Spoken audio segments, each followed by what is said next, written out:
사랑해요. 주의 자비 변치 않네. 내 모든 삶 주의 손에 있네. 난 눈을 뜰 때부터 잠들 때까지 난 노래해 주의 선하심을. 내 평생 신실하신 주, 내 평생 좋으신 하나님, 나의 호흡 끊길 때까지 난 노래해 주의 선하심을. 주의 음성 불 가운데 나린 너의 흑암에서 안위하시는 주님, 그는 나의 아버지, 그는 나의 친구. 난 거하리 주의 선하심에.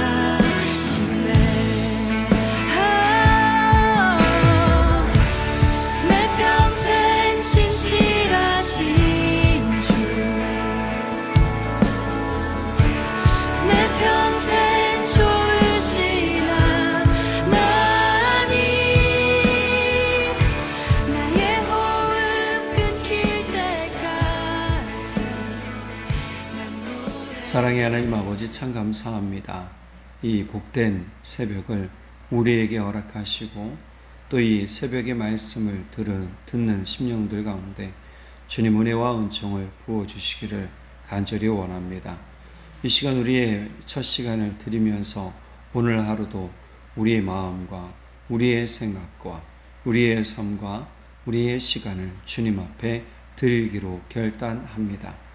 주님께서 이 자리에 나오셨든지 방송으로 함께 하셨든지 이 말씀을 듣는 또한 예배를 드리는 이들에게 주의 놀라우신 은혜의 풍성함과 사랑의 풍성함이 넘치도록 성령 하나님 기름 부어 주옵소서. 믿고 감사드리며 우리 주 예수 그리스도의 이름으로 기도드렸습니다. 아멘. 이 새벽을 함께 하시는 우리 성도님들, 또 방송으로 함께 하시는 성도님들 사랑하고 축복합니다. 우리가 2장 1절에서 3절에 룻이 이제 먹을 것을 구해야 되니까 어머니 시어머니 나오미에게 이야기하고 이삭 줍기를 하러 다니기로 했지요. 자, 밭에 가서 누구에게 은혜를 입으면 허락해 준다면이라는 해석입니다. 근데 이 허락이 은혜예요. 그러니까 허락을 해준다면 내가 이삭을 주겠다. 그들을 따라서 이삭을 주겠다. 근데 오늘 본문에 읽은 처럼 고대 근동의 소녀들도 밀을 베는 것이죠. 그 당시에 뭐 쌀이나 보리겠지만 오늘도 지난번에 읽었던 것처럼 보리 추수 때라고 했단 말이에요. 그럼 보리를 잘라서 단을 묶어요. 옛날 우리 시골에서도 그랬죠. 지금도 그렇지만 지금은 그런 일이 없죠. 다 기계가 하니까. 옛날에는 이제 말리느라 뭐 했냐면 이렇게 벼를 베고 나서 일정 어느 두께가 되면 이렇게 세워놓도록 해요. 묶어서. 그래서 이삭은 이렇게 이삭을 말리는 그런 과정이 있었어요. 논에 가면 다 이렇게 세워진 벼집단들이 있었죠. 그것이 다 말라면 어떻게 하느냐? 그때 이제 추수를 탈곡을 하는 거예요. 바로 탈곡하지 않아요. 그러니까 눕혀놓지 않는 이유는 또 젖을까봐 그렇기도 했지만 눕혀놓으면 썩어요. 그러니까 썩지 않도록 이렇게 꼭 세워놨죠. 단을 만들었다라고 보시면 돼요. 이 당시에도 그랬던 것 같아요. 그래서 단을 해놓고 이렇게 하다 보면 꼭 뭐가 떨어지냐면 이삭이 떨어지죠. 그러니까 어느 밭에 가든지 어느 이제 보리 추수하는 곳에 가든지 간에 중요한 건 허락해 주는 곳에서 그것을 줍기로 했는데 허락해 준 곳이 어디냐? 그곳이 보아스의 밭이었다는 거예요. 보아스의 보리밭. 자, 근데 때마침 오늘 4절에 보니까 보아스가 어떻게 해요? 그곳에 방문을 했어요. 그곳에 방문을 해서 이제 종들에게 이야기를 하는 장면이 나옵니다. 근데 보아스의 성품이 참 겸손하고 온유하며 자비했던 사람이라는 것을 볼 수 있어요. 대부분 명망이 있거나 그 지역의 유지라고 한다면, 물론 우리나라도 옛날 유지들 중에는 성품이 좋은 분들이 많이 계셨다고 합니다. 함부로 자신의 종들에게 함부로 하지 않는 분들이 있다라고 얘기 들었어요. 근데 보아스도 성품이 더 그랬던 것 같아요. 누구를 만나든지 심지어 자신의 종들에게도 복을 빌어주는 것을 볼 수 있어요. 자, 4절 볼까요? 마침 보아스가 베들레헴에서부터 와서 베는 자들에게 이르되 여호와께서 너희와 함께 하시기를 원하노라. 당시 인사의 조건은, 주인의 인사는 대부분 뭐 이런 게 아니었답니다. 그런데 보아스만은 좀 예외적으로 이렇게 샬롬에 대한 인사를 했어요. 여호와께서 너희와 함께 하시기를 원하노라. 평화를 추구하는 인사와 동시에 그들을 진짜 복 빌어주는 그러한 이야기를 해주는 거예요. 이렇게 함부로 대하지 않는 것이죠. 자, 그러자 이들이 뭐라고 얘기합니까? 이 종들도 그들이 대답하되 여호와께서 당신에게 복 주시기를 원하나이다. 주인이 오면 그 당시에 종들은 대부분 어떻게 했냐면 완전히 바짝 엎드리거나, 오늘 본문에도 보면 보아스에게 은혜를 입은 룻이 인사를 하는데 어떻게 합니까? 바짝 엎드려요. 바짝 엎드리는 것과 두 번째로 무릎을 꿇는 게 있었답니다. 대부분은 이제 바짝 엎드렸대요. 근데 오늘 예외적으로 이 종들은 그렇게 하지 않았어요. 엎드렸다는 표현이 없죠. 성경은 좀 구체적입니다. 그래서 구체적으로 이야기하는데 엎드려서라는 말이 없어요. 그냥 종들이 주인을 보고 편안하게 이야기하는 거예요. 여호와께서 당신에게 복 주시기를 원하나이다. 한번 따라해 볼까요? 여호와께서 당신에게 복 주시기를 원합니다. 여러분, 누구를 만나든지 이러한 인사를 하시길 바랍니다. 이러한 말을 하시기 바랍니다. 여호와께서 당신에게 복 주시기 원합니다. 이 말은 하나님께서 당신에게 복 주시기를 원합니다. 이것은 매우 자연스러운 인사가 됐었어요. 이 보아스와 종들의 관계에서는요. 조금 특이한 상황이었겠지만 이 보아스가 종들을 향해서 얼마나 친근하게 대했는지를 볼 수 있는 부분이었어요. 여러분, 우리가 높은 위치에 있다라고 했을 때 우리는 우리가 다른 이들을 대하는 관계에 있어서, 또는 우리가 조금 형편이 나아졌다고 했을 때 다른 이들을 대하는 관계에 있어서 여러분, 우리가 선이 아니라 사랑으로 대하는 관계가 되어야 될 줄 믿습니다. 앞에 시어머니 나오미나, 그죠? 보아스나 가만히 보면 그들은 유력한 집안, 즉 부호의 집안에 있었던 것들을 알 수 있었잖아요. 엘리멜렉의 친족 보아스, 즉 엘리멜렉도 부호였다라는 것을 알 수 있었고, 다만 가뭄을 피해 모압 땅으로 가는데 그곳에서 어떤 어려움이 있었어요.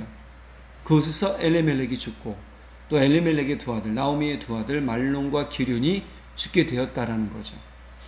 혼자 남은 그 슬픔과 괴로움 때문에 고향으로 돌아가고 싶은 마음이 있었던 차에 나오미에게 들렸던 소식은 뭐예요? 자신의 고향 베들레헴에 하나님이 곡식을 주셨다라는 거예요. 추수할 때 추수하는 은혜를 주셨다라는 얘기를 듣고, 이제 여기도 내가 좀 살만하지만 내 고향으로 돌아가서 내가 죽어야 되겠다. 하나님 품으로 돌아가 내가 죽어야 되겠다라는 결단을 했단 말이에요. 그래서 모압의 두 며느리를 어떻게 해요? 너의 가족으로 돌아가라 라고 얘기를 했던 것이죠. 하지만 룻은 쫓아왔잖아요. 쫓아와서 어머니를 섬기는 일에 최선을 다했을 때 주님이 주시는 은혜를 경험하게 돼요.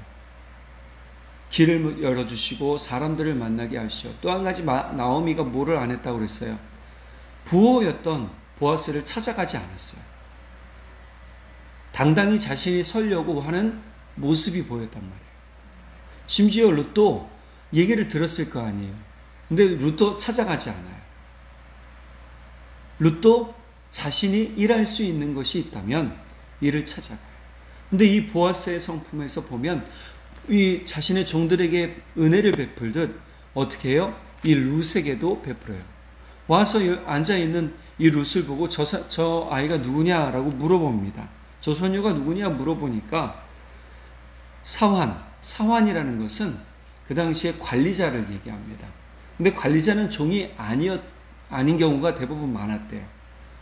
종이 아니었기 때문에 편하게 이야기한 것일 수도 있겠지만, 비록 어떻게 해요? 관리자라도 엎드려서 얘기하거나 무릎 꿇고 이야기하거나 자신의 상관에게 이야기하는 부분이 있었겠는데, 이 사환이 이렇게 얘기를 합니다. 이는 나오미와 함께 모압 지방에서 돌아온 모압 소녀인데 그의 말이 나로 베는 자를 따라 단 사이에서 이삭을 죽게 하소서 하였고, 아침부터 와서는 잠시 집에서 쉰 외에 지금까지 계속하는 중이니이다. 룻은요, 아침부터 와서 집에서 점심 먹고, 그죠? 집에 잠깐 간 이유가 뭐겠어요? 밥 먹으러 간 거죠. 밥 먹고 와서 다시 열심히 하고 있었다는 거예요. 자, 보아스가 룻에게 똑같이 대합니다. 룻에게 와서 다른 밭으로 가지 말고 여기 벼베는, 보리를 추수하는 소녀들 뒤를 쫓아가면서 단에 서서 단 사이 지나가면서 곡식 주어라 라고 얘기를 해요. 여기 소녀들만 있겠어요? 소년들도 있었죠. 소년들이 떠온 물 네가 마셔라. 괜찮다. 내가 말해뒀다. 그리고 룻이 엎드려 얼굴을 땅에 대고 절하며 그에게 이르되 나는 이방 여인이거늘 어찌하여 내게 은혜를 베푸시며 나를 돌보시니까 하니까 11절 12절 11절은 뭐예요? 내가 너의 이야기를 익히 들었다 라고 얘기를 해요. 그리고 12절에 룻에게도 복을 빌어줘요. 여호와께서 내가 행한 일에 보답하시기를 원하며 이스라엘 하나님 여호와께서 그의 날개 아래 보호받으러 온 내게 온전한 상 주시기를 원하노라. 보아스가 진짜 부자였던 이유가 여기 있던 거예요. 여러분, 우리 삶은요, 복된 말을 자꾸 베풀어야 됩니다. 복된 말이 결국 우리 안에 돌아와요. 보아스가 이 은혜를 누가 갚는 거예요? 종들이 갚는 거예요. 자신과 함께 은혜 받았던 사람들이 갚는 거란 말이에요. 그러니 우리는 될 수 있는 대로 뭐 해야 돼요? 열심히 다른 사람들에게 은혜 베풀 수 있을 때 은혜 베풀어야 돼요. 우리가 하나님 앞에 나오고 예수님 앞에 나오는 이유는 뭐예요? 은혜 받기 위해서잖아요. 그래서 뭐라고 말씀하고 있어요? 성경에 보라 지금은 은혜 받을 만한 때요. 보라 지금은 구원의 날이로다. 그러니까 우리가 베푸시는 은혜의 때를 놓치지 말아야 돼요. 지금 놀라운 사실은요, 하나님께서 이 타이밍을 맞춰 주셨어요. 보아스가 방문하게 했고 룻에 대한 소문을 이미 듣게 하셨어요. 그리고 이것을 좋게 본, 룻을 좋게 본 보아스의 마음이 활짝 열려서 그를 더욱 선대하게 만들어요. 룻을 더욱 선대하게 만든단 말이에요. 어떻게 선대하게 만들어요? 이삭만 죽게 해요? 그렇지 않아요. 저녁 먹을 때에, 아마 새참일 수도 있겠죠. 저녁 해지면 못하니까 새참 먹을 그때쯤에 뭐라고 얘기합니까? 14절 식사할 때 보아스가 룻에게 이르되 이리로 와서 떡을 먹으며 내 떡 조각을 초에 찍으라 하므로 룻이 곡식 빼는 자 곁에 앉으니, 참 룻도 대단해요. 내가 은혜 입었다라고 순간 생각하면 얼른 좋은 사람 옆에 붙으려고 할 거 아니에요. 근데 룻은 그렇지 않아요. 여러분, 이게 은혜인 거예요.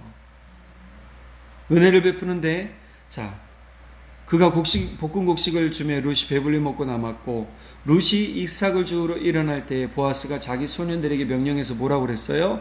그에게 곡식 단 사이에서 죽게 하고 책망하지 말며 또 그를 위하여 곡식 다발에서 조금씩 뽑아버려서 그에게 죽게 하고 꾸짖지 말라. 보아스 몰래, 보아스가 룻 몰래 룻을 배려하고 있어요. 더 뽑아서 일부러 흘려주라고 얘기를 해요. 여러분, 보아스의 성품이 이렇더라는 거예요. 여러분, 우리는 누구에게든지 선을 베푸는 일에 열심인 사람들이 되어야 될 줄 믿습니다. 그 선을 베풀 때 분명히 하나님께서 갚아주십니다.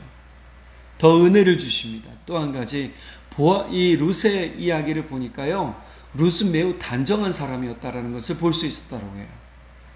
여러분, 우리가 믿음으로 단정한 사람이 되어야 됩니다. 믿음의 단정함은요, 보는 사람들로 하여금 어떤 마음을 얻게 해요? 먼저 오픈된 마음을 얻게 한다는 거예요. 마음이 열려서 보는 사람들이 좋게 본다는 거예요.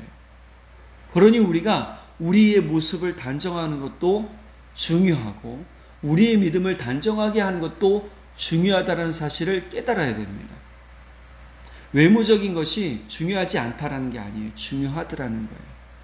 단정하게 있었지만 룻은 자신의 삶에 자신이 일하는 것을 게을르지 않았어요. 그것을 누가 증명했어요? 오늘 사환이 증명하잖아요.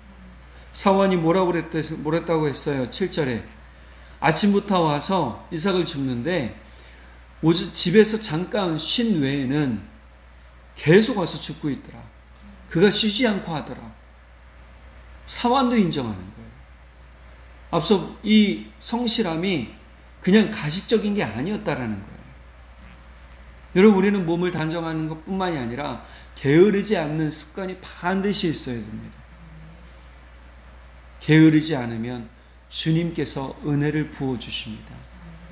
주님께서 기름 부어주십니다. 할렐루야. 우리가 그것을 믿고 우리 두 가지, 첫 번째, 우리는 선을 끊임없이 베푸는 사람이 되어야 된다. 두 번째로는 우리의 모습을 단정히 하고 성실하며 부지런히 믿음 생활해야 된다. 주님의 은혜를 잊기 원하는 사람들이 단정하지도 않고 또 게으른다면 어떻게 은혜를 잊겠어요? 우리는 주님을 아는 일에 부지런하고 주님을 섬기는 일에 부지런하고 주님을 찾는 일에 부지런하고 주님을 아는 일에 부지런한 사람들 되기를 간절히 바랍니다. 그럴 때 우리는 믿음의 단정함을 가지고 주님이 주시는 은혜, 주님이 주시는 열매를 거두게 될 줄 믿습니다. 반드시 복의 문은 열려지게 됩니다. 오늘 보아스를 통해서 룻은 어떤 은혜를 얻었어요? 더욱더 편하게 그곳에서 이삭을 줍는 복의 은혜를 얻게 되었잖아요. 배고프지 않게 되는 은혜를 얻게 됐어요. 여러분, 우리는 내가 뭔가를 좀 더 안다고 해서 그것에 대해서 아는 체 한다던가 또는 더 주인보다 뛰어난 것처럼 생각해서는 안 됩니다. 더 겸손히 더 은혜 받은 것에 대해서 감사할 줄 아는 룻의 태도처럼 단정하며 겸손하며 주님을 찾는 믿음의 사람들 되길 바라고 또 보아스처럼 열심히 믿음의 선을 베푸는 그러한 사랑의 사람들 되기를 간절히 바랍니다. 기도하겠습니다. 사랑의 주님, 참 감사합니다. 오늘 보아스의 모습을 보니 보아스는 기회가 된다면 선을 베푸는 사람이었던 것을 알게 되었습니다. 우리가 기회가 돼서가 아니라 찾아온 기회, 베풀 수 있는 기회를 볼 수 있게 하시고 언제든지 선을 베풀어 주의 은혜를 전할 수 있는 사람들 될 수 있도록 성령 하나님 도와주옵소서. 보아스가 자신의 사원들 종들에게 뿐만이 아니라 심지어 이방 여인, 모압 여인, 르세게까지 주님의 은혜를 또 주님의 선을 전했던 것처럼 우리도 우리의 입술로 또 우리의 온 마음으로 선한 말을 전하는 우리 모두 될 수 있도록 지혜 부어 주십시오. 또한 아버지 룻처럼 그 마음과 그 모습에서 단정함이 있어야 될 줄 믿습니다. 주님, 우리가 단정히 아버지 삶을 살아가게 하시고 주님을 찾아가는 사람들 되게 하여 주옵소서. 아버지, 믿음으로 단정한 이들에게 또 그 믿음으로 단정하여 주님을 찾는 이들에게 주님 만나주시고 주님 함께 하시는 줄 믿습니다. 우리가 마음으로 단정하게 하시며 우리의 영이 단정하여 주님 앞에 온전히 서는 믿음의 사람들 되게 하시고 더욱 겸손히 성실한 믿음으로 살아가는 우리 모두 되게 하여 주옵소서. 이 시간 이후로 기도하는 우리 성도들의 심령과 그 마음과 입술을 주장하여 주시고 붙들어 주시며 힘주시기를 간절히 소원하며 우리 주 예수 그리스도의 이름으로 기도드렸습니다. 아멘. 사랑해요. 주의 자비 변치 않네. 내 모든 삶 주의 손에 있네. 난 눈을 뜰 때